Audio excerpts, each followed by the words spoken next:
Entonces, este, hemos hablado, ¿no? Hasta aquí, hasta esta clase, acerca del tejido epitelial, ¿no es cierto? Solo de los epitelios, que es la parte de arriba, que se llama epitelio porque epi es encima, telio es papila, y las papilas es lo que está acá abajo del tejido conectivo, ¿no es cierto? Esto es una papila, esta evaginación, ¿no es cierto? ¿Se acuerdan? Evaginación e invaginación. Entonces decimos que esto de aquí arriba es un epitelio, que el epitelio tiene funciones principalmente de protección y todas las que ustedes ya saben. ¿Qué más?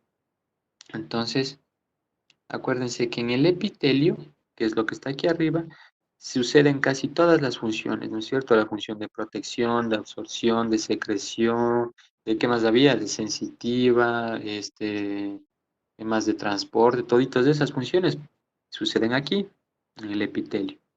Y en el tejido conectivo, claro que también suceden algunas funciones, ¿no es cierto? Acuérdense que el tejido conectivo es lo que está acá abajo, nutría o proporcionaba sangre o nutrientes al epitelio porque el epitelio era avascular, ¿cierto? Pero en sí el tejido conectivo cumple su función de sostenimiento, casi nada más, ¿no? Solo de sostenimiento, que aguanta a todito este epitelio pesado, ¿no es cierto? Son todas las fibras colágenas, las fibras de elastina, fibras reticulares, bla, bla, bla, bla, bla, que sostienen al epitelio, ¿ya? Entonces el tejido conectivo funciona como sostén. Hay dos términos que ustedes tienen que grabarse, muchos sepan, otros no. Sin embargo, vamos a decirlos. El epitelio, como dijimos que produce mil y un funciones, decimos que es la parte funcional, ¿no es cierto? Es la parte funcional. Por eso lo vamos a denominar parénquima. Todo epitelio va a ser el parénquima, porque el epitelio tiene muchas funciones, ¿no es cierto? Por eso va a ser llamado parénquima. Estos términos no solo valen en el epitelio, sino en los órganos, en lo que vayan a ver, pero toda la parte o todas esas células que tengan alguna función en específico se van a llamar parénquima. En este caso va a ser el epitelio.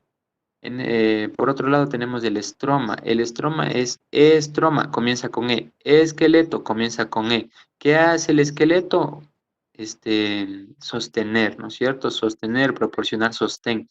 Entonces, lo que decimos es que el tejido conectivo es el estroma del epitelio, es el estroma.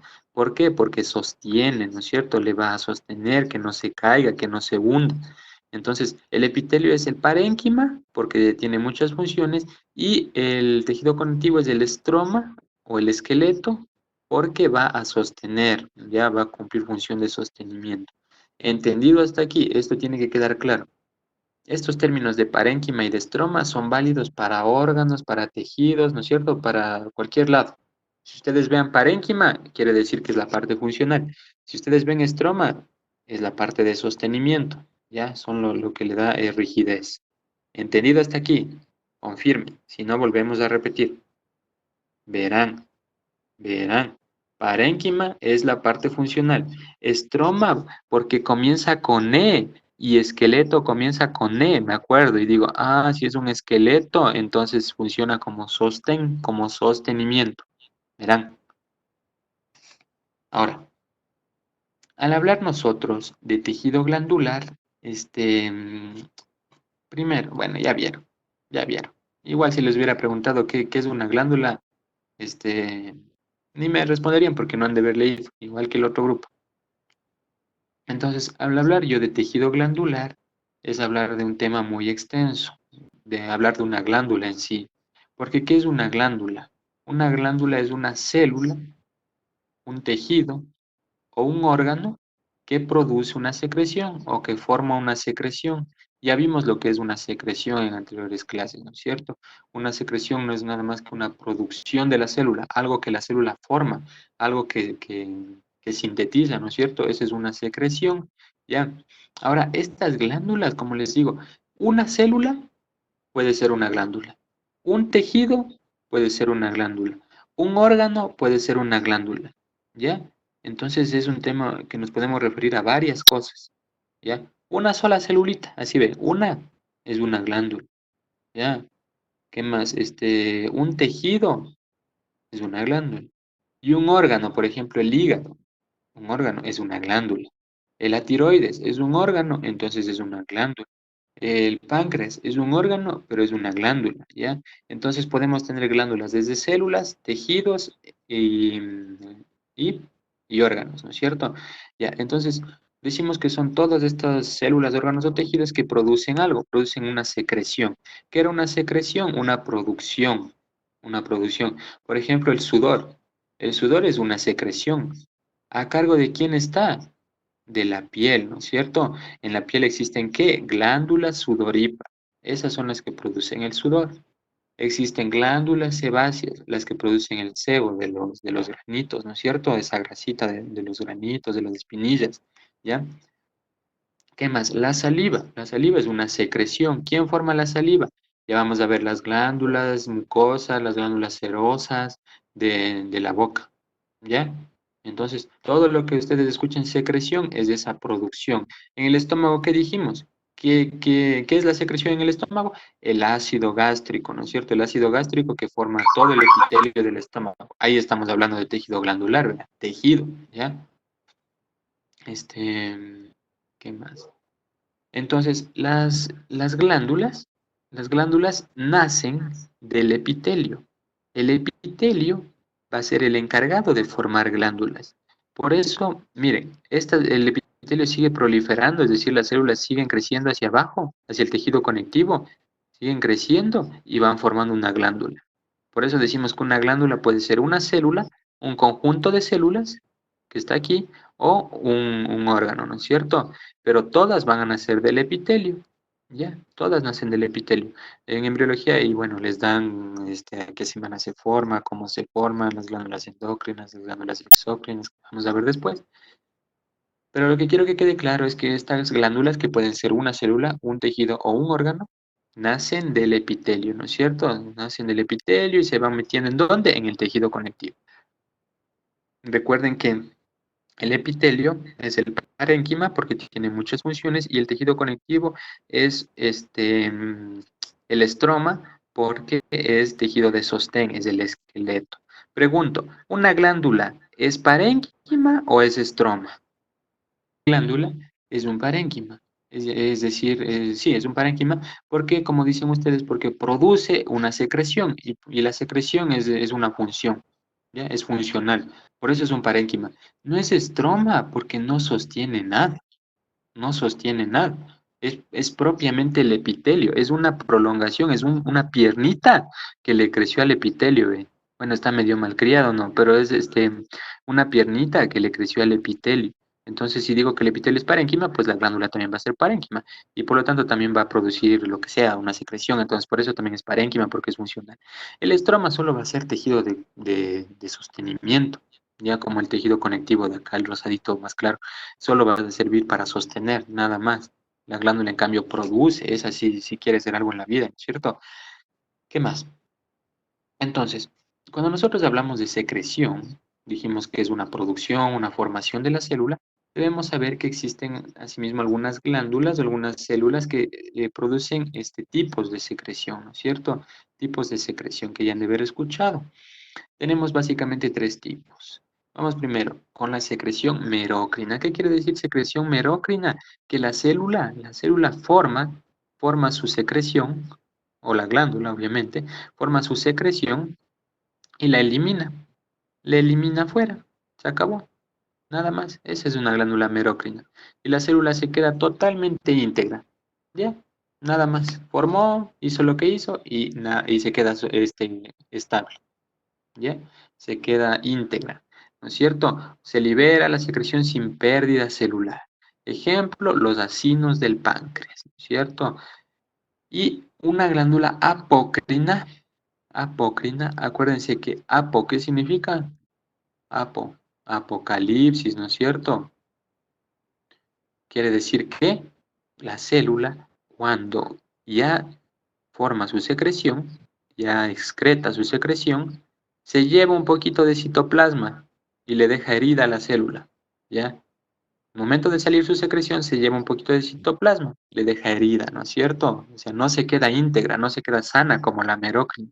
La apócrina se va a quedar herida, ¿no es cierto? Porque la secreción se va a salir con un poquito de citoplasma, ¿ya? Entonces, el principal ejemplo El principal ejemplo son las de las glándulas mamarias. Vean aquí, las glándulas mamarias, las mamas, ¿no es cierto?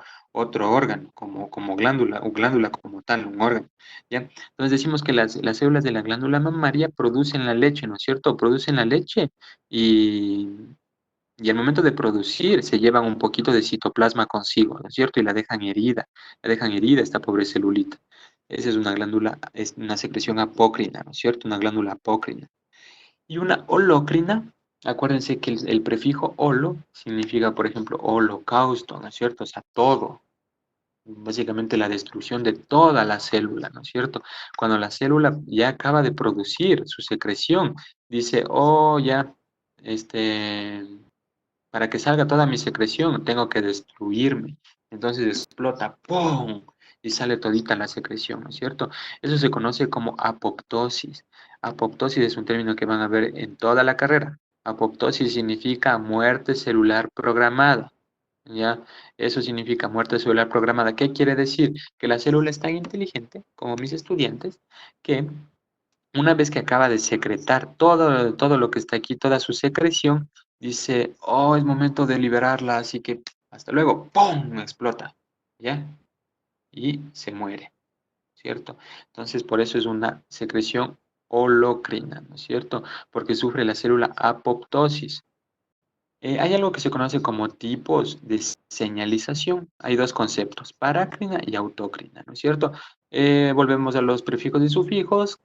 Para quiere decir al lado. Todo lo que ustedes escuchen para significa al lado.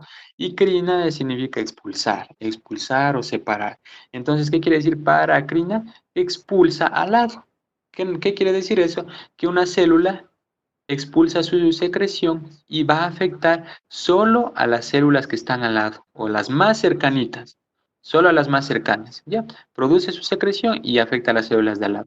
Eso es una secreción parácrina, ¿ya? Ahora la secreción autócrina, auto, ¿qué significa el prefijo auto? A vos mismo, a tú te digo. Ese es el prefijo auto, a vos mismo. Crina, expulsar. Entonces, ¿qué significa autócrina? Que expulsa o tu secreción es expulsada a vos mismo, ¿no es cierto? Se afecta a la célula misma. La célula se crea su secreción y la secreción le va a afectar a ella, ¿ya? Pero no es que es masoquista, es suicida, no, sino que lo que secreta le va a servir para procesos de retroalimentación positiva, negativa, que tienen varias glándulas del organismo, ¿no es cierto? Que ya van a ir viendo un poquito más después cómo funciona este proceso de retroalimentación. Entonces, esa es la diferencia entre una parácrina y una autócrina. La parácrina que afecta a células que están al lado y la autócrina se afecta a vos mismo o a ella misma, ¿cierto? Cuando hablamos de glándulas, nosotros, como ya bien alguien lo dijo por ahí, debemos clasificarla en glándulas exócrinas y endócrinas, ¿no es cierto? Acá hablamos de tipos de secreción, en cuanto a la secreción, ¿no es cierto? Aquí, en cambio, la señalización, en cuanto a la señalización, puede ser las que afectan al lado o las que afectan a uno mismo. Estas ya son las clasificación de glándulas propiamente dichas, ¿no es cierto? En cuanto a su estructura, por así decirlo. Deben saber que existen glándulas exócrinas y endócrinas. ¿Qué quiere decir exocrina? Exo, fuera, ¿no es cierto? Crina, expulsar. ¿Qué es una glándula exócrina? Una glándula que expulsa hacia afuera, ¿cierto? Expulsa hacia afuera o tiene contacto con el exterior. Esta es una glándula exócrina. Va a tener dos porciones. Un conducto que lo conecta con el exterior y una porción secretora que es la propia porción que va a ser la encargada de la secreción. Acuérdense que esto es epitelio. La glándula no es más que la prolongación de un epitelio, ¿no es cierto? La glándula es la prolongación de un epitelio. Y esta es una glándula exócrina porque tiene un conducto. Todas las glándulas exócrinas van a tener un conducto. Un conducto exócrino que se llama y una porción secretora que que va a ser la encargada de producir la secreción propiamente dicha. Esta porción secretora se conoce como adenómero. Todo lo que ustedes escuchen con el prefijo adeno, quiere decir glándula. ¿Ya? Entonces, tenemos asimismo otro tipo de glándulas que son las endócrinas. ¿Cuál va a ser la diferencia? Que las endócrinas no van a tener un tubo. No van a tener un tubo, pero que los conecte con el exterior, Sin embargo, van a ser las que van a estar aquí dentro del tejido conectivo y las que van a ser las encargadas de producir sustancias, llamadas hormonas que van a ir al interior, a la sangre, ¿no es cierto? La característica de las glándulas endocrinas es que siempre van a estar al lado de un vaso sanguíneo, porque su secreción, que es llamada hormona o hormonas, va a ir a la sangre. Por eso tiene que estar al lado de un vaso sanguíneo, ¿no es cierto? Ya vamos a hablar un poquito de qué son las hormonas. Sin embargo, les adelanto que las hormonas son esas sustancias que van a regular ciertas funciones de la célula, pero que van a afectar a lo lejos. Por ejemplo, en la hipófisis. La hipófisis es una glándula, ¿no es cierto?, que produce hormonas, ¿ya? Esa va a afectar desde acá, que está en la cabeza, al ovario de la mujer o a los riñones que están lejazos, ve, hasta la espalda, hasta cazote, ¿ya? Nosotros decimos, ve, aquí está cerquita, pero ya en términos célula, que mide 60 micras, esto es de aquí a China, ¿ya? Y no van a tener un conducto, no van a tener un conducto, por eso se llama endocrinas, porque están adentro, ¿no es cierto? Esto de aquí, estas glándulas endocrinas también vienen del epitelio, también son epitelio, pero el conducto, aquí también hubieron celulitas, este conducto de aquí fue degenerado, fue no degenerado, sino reabsorbido o borrado, por así decirlo, ¿ya? En embriología se ve un poquito más de eso. Sin embargo, esto de aquí es de epitelio, son células epiteliales que nacieron de acá, ¿ya? Del epitelio, pero que después su conducto fue borrado y se convirtieron en células endócrinas, que forman hormonas que están acerca de un vaso sanguíneo y que todas estas hormonas van a lugares lejanos, ¿no es cierto? En cuanto a las células, glándulas exócrinas, perdón, puede ser unicelulares o multicelulares. Esa es la primera clasificación de las glándulas exócrinas. Unicelulares y multicelulares. ¿Qué quiere decir unicelulares? Que tienen una sola célula. Y les dije que una glándula puede ser una célula, un tejido o un órgano. En este caso, las glándulas exócrinas unicelulares van a ser solo una célula. Una célula puede ser considerada como glándula. Se dice que en el humano la única célula que como célula, como solita, solita la célula, considerada como glándula, la única en el humano va a ser las células caliciformes. Yo veo una célula caliciforme y digo, mira, esto es una glándula, ¿ya? Así puedo decirle a la célula caliciforme. Esto es una glándula, esto es una glándula, ¿ya? Porque es una célula solita. Es considerada la única glándula individual, ¿ya? Las células caliciformes. Recuerden que en hematoxilina y eosina no se pintaban. ¿Con qué tinción se pintaban las células caliciformes y por qué?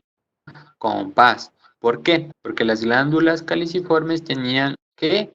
Moco, ¿no es cierto? Y el moco tenía ¿qué? Carbohidratos. Y los carbohidratos no se pintaban con hematoxilina eosina, sino que se pintaban con la tinción de paz. Por eso aquí se ve un rojo magenta, ¿no es cierto? Aquí hay carbohidratos, aquí hay moco. Son células caliciformes. O puedo decir glándulas caliciformes, ¿no es cierto? Glándulas. ¿Por qué? Porque decimos que las únicas células que son consideradas como glándulas individuales son las células caliciformes. Verán, hablando un poquito de células caliciformes, estas células son, o sea, van a estar intercaladas, como dice aquí, en algunos epitelios, ¿ya? Intercaladas, ¿qué quería decir? Que están saltando algunas células. De aquí salta dos, glándula caliciforme. Bueno, aquí está seguida. Pero aquí saltan dos células, glándula caliciforme. Eso quiere decir intercaladas. Está en algunos tejidos, como ya hemos visto, en el tejido intestinal, en el estómago, en las vías respiratorias, ¿no es cierto? Están en muchos lados las glándulas caliciformes. Las células caliciformes o glándulas caliciformes. Ya. Sin embargo, nadie me preguntó, cuando estábamos viendo algunos tipos de tejidos, vean aquí, vean aquí, ¿por qué tiene puntitos rojos? ¿Ven aquí los puntitos rojos? ¿Por qué se ve puntitos rojos aquí si decimos que la hematoxilina eosina no pinta las células caliciformes? Todo tienen que preguntar. Entonces digo, ¿por qué veo estos puntitos rojos aquí? ¿Ya? O sea, no es blanco totalmente dicho, ¿no es cierto? O sea, propiamente dicho.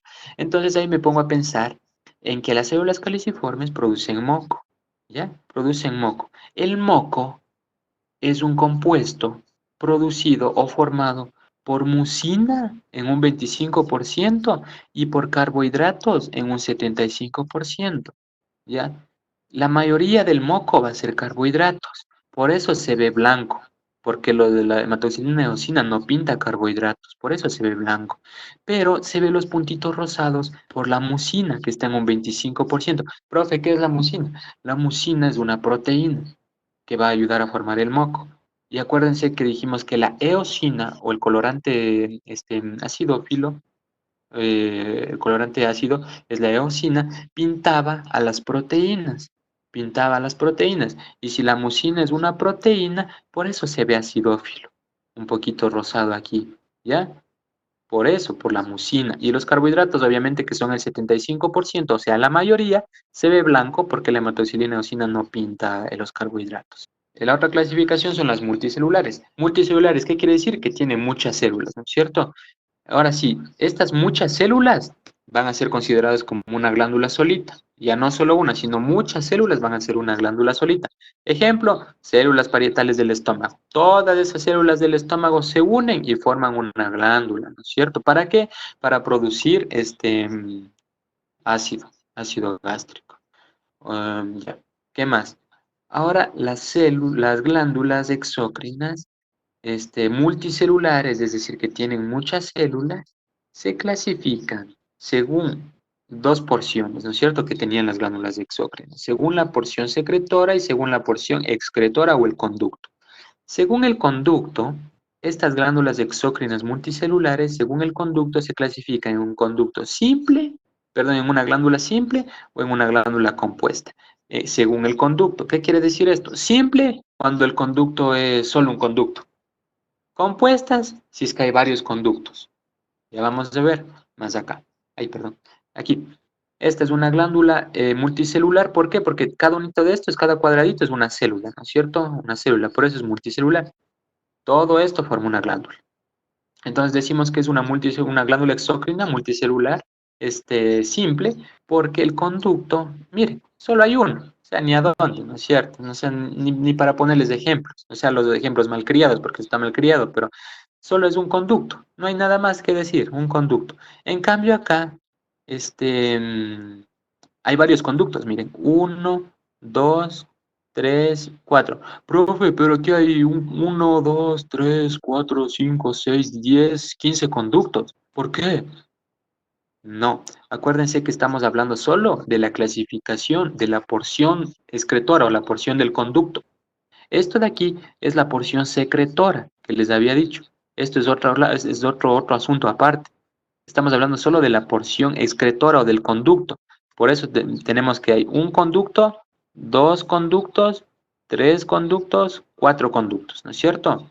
Entonces es una glándula compuesta, cuando tiene varios conductos. Pero no se confundan con la parte excretora, solo estamos hablando de la parte de los conductos. Y el simple, bueno, que solo tiene uno. ¿Qué más? Estas glándulas exócrinas multicelulares, como les digo, también pueden clasificarse según la porción excretora. Ya vimos según la porción del conducto, que puede ser simple o compuesta. Según la porción excretora, puede ser ramificada o no ramificada. ¿Acordarás? Ramificada o no ramificada. ¿Qué quiere decir? Que mi porción secretora ramificada va a ser que tiene muchas raíces. Y la no ramificada es que solo va a tener una porción secretora. Ya vamos a ver dibujos. Además, estas ramificadas o no ramificadas se clasifican en la forma, ¿no es cierto? Tubular, si es que tiene forma de tubo. Alveolar, si es que tiene forma de alveolo o de saco. Acinar, si tiene forma de uva. Túbulo alveolar o túbulo acinoso, si es que hay una mezcla de estos, según la forma, ¿no es cierto? Además de esta tubular, ¿qué quiere decir? Que es en forma de tubo. Va a ser recta o enrollada. Muchos libros, incluso muchos profesores, dicen alveolar o acinar, es lo mismo. Verán que les estoy diciendo, alveolar o acinar es lo mismo, pero ustedes pueden leer en otros lados y les va a decir que alveolar y acinar no es lo mismo. No es lo mismo porque va a cambiar la diferencia en cuanto a las células. En la alveolar van a haber células más cúbicas, mientras que en la acinar va a haber células en forma de pirámide. ¿Ya? Esa es la diferencia. ¿Qué más? Vamos viendo ejemplos para que entiendan. Entonces vamos viendo. Primerito, les había dicho que una glándula exócrina tiene una porción de conducto y una porción de secreción, ¿no es cierto? que las glándulas exócrinas pueden ser unicelulares y multicelulares, que las multicelulares pueden clasificarse según el conducto y según la porción excretora. Según el conducto había simples y compuestas. Vamos viendo las simples. Esta de aquí es una glándula simple. ¿Por qué? Porque va a tener un solo conducto. Este es el conducto, esta es la porción secretora. Este es el conducto, va a tener solo uno, vean. Tubular, ¿por qué es tubular? Porque la porción secretora, la que se encarga de producir la secreción, va a ser en forma de tubo. Además que les dije que las tubulares se clasifican en rectas ¿qué más? Y en enrolladas. Esta va a ser una tubular recta y no ramificada. ¿Por qué? Porque solo hay una porción secretora. Es una glándula simple porque tiene un solo conducto, tubular, porque la porción secretora es en forma de tubo, no ramificada porque solo hay una porción secretora, recta porque, bueno, es recta, obviamente. Es una glándula, entonces dijimos simple, porque tiene un solo conducto. Vamos al microscopio, ve, un solo conducto. Si pueden ver aquí, ¿esto qué era? Intestino, ¿no es cierto? ¿Por qué? La chapa estriada, que es un epitelio de revestimiento, que es simple, cilíndrico por los núcleos, en chapa estriada con células caliciformes. Ahora vamos viendo que estas invaginaciones que habíamos visto del epitelio ha sido una glándula, ve. Ahora sí, ya hemos visto que esto que se metía, o sea, esta invaginación del epitelio ha sido una glándula. Ya, aclarados todos la duda esa. Y que esta glándula del intestino que hemos visto antes es una glándula simple porque tiene un solo conducto, es tubular porque la porción secretora que está aquí es en forma de tubo, ¿listo? Es en forma de tubo, es no ramificada. ¿Por qué? Porque solo tiene una porción secretora y es recta. Bueno, es recta, ¿no? Obviamente. Esta de aquí, esta glándula de aquí, simple, tubular, no ramificada recta, en el intestino se conoce como criptas del Lieberkühn, del intestino. Criptas del Lieberkühn, productoras de moco. Vean esto de aquí, nadie me pregunta, o sea, yo mismo tengo que hacerles las preguntas y preguntarme a mí mismo, porque nadie me dice, profe, ¿por qué se ve rojo aquí? Esto está rojo, ¿por qué? ¿Es sangre o qué? Acá, profe, ¿por qué se ve rojo? ¿Es sangre o qué? Por eso tienen que estar atentos. Acá les he puesto otra. Ve aquí si ya se ve más, ¿no? Rojo. Estas células de acá, rojo. ¿Pero qué son? ¿Cómo se llaman? ¿O qué es? ¿Para qué me sirve? ¿Por qué está en el intestino? Vean, rojo, rojo. Acá hay otra vez. Rojo. Entonces, esas células son celulitas que están en el fondo de las criptas de Lieberkühn, se conocen como células de Panet. Células de Panet. Son rojas, se ve rojo, porque tiene gránulos eosinófilos. Ya vamos a ver un poquito más después, cuando veamos sangre, ¿ya? Sin embargo, estas células de Panet se encuentran aquí en el fondo de las criptas de Lieberkühn porque van a servir como protección, van a liberar sustancias que protegen de bacterias, es como que las defensas del intestino, ¿ya? Estas células de Panet. Acá hay otro ejemplo, estamos viendo de las glándulas multicelulares simples. ¿Por qué es simple? ¿No es cierto? Porque tiene un solo conducto. Ve, aquí hay un conducto, nada más, solo un hito. Tubular, ¿por qué es tubular? Porque la porción secretora es un tubo. De aquí está un tubo. Acuérdense que estas tubulares podían ser rectas, que ya vimos antes, o enrolladas. Enrolladas, ven, o sea, en su propio nombre mismo lo dice, no, está hecho gusano, está enrollado esto. Ya, gusano, así como tu ex. En el microscopio es difícil observar una glándula. O sea, si yo les pongo es fácil para mí, ¿no? Traer una imagen de histología y decirles, chicos, esto es una glándula simple tubular enrollada. ¿Le ven? Y ustedes decían, ah, sí, para no quedar mal, ¿no es cierto? Pero no se ve lo tubular, no se ve lo enrollado, no se ve nada de lo que está aquí. Esto es un esquema. Sin embargo, en la histología no se ve nada de eso. Pero es importante que ustedes sepan,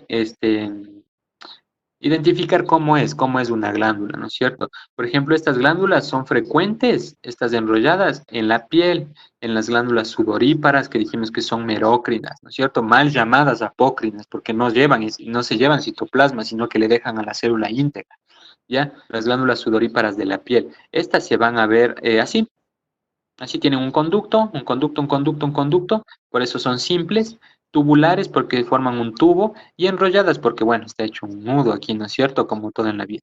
¿Ya? En la histología se ve bien raro, o sea, es imposible que les pongan, a ver, le pongo una imagen, reconozca si es glándula sudorípara, glándula sebácea, eso no es así. Es importante solo que ustedes conozcan cómo se ve, o sea, teóricamente, ¿no? Una glándula simple tubular enrollada. Ahora, acuérdense que dijimos que según la porción secretora se clasifican en ramificadas, no ramificadas.